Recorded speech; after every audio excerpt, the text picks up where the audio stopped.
Hello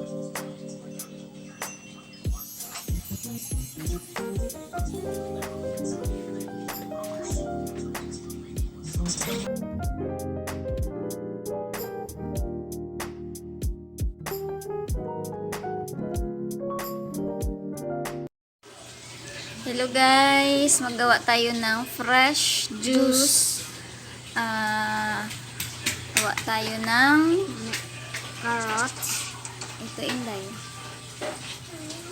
Mango. Yung isa, anong tawag niyan? Strewberry. Strawberry. Yung isa, yung green. Pipino. Cucumber. Simula na natin magbalat.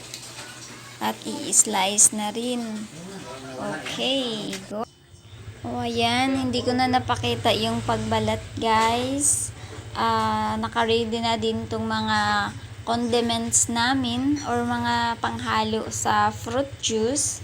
So, ito yung mango, yung strawberry, yung carrots, and cucumber.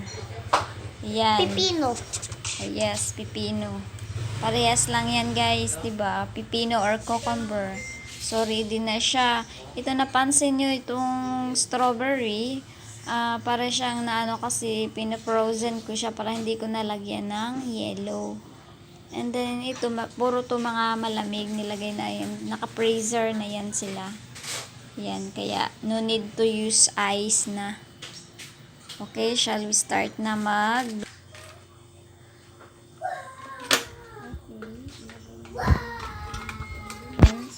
Anong unang nilagay ko, Chester? Pipino. Okay, tama. So, ano pa yung ulit ang nilagay ko? Pipino ulit. Pipino ulit. Very good. And then, next natin ang Strawberry. very good. Tapos, ano ang next natin ulit?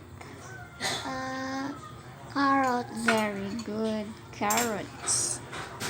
And then, ano yung panghuli? Mango. Mango. Very good.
So, mag-add tayo ng low fat milk. So, i-mix natin ulit. And take note, hindi ako mag-add ng sugar. So, no sugar. Para ma-feel natin yung fresh juice and fresh gulay or fresh fruits. So, after nito is ready to serve na. So, i-try nyo to at home. Very healthy siya. Very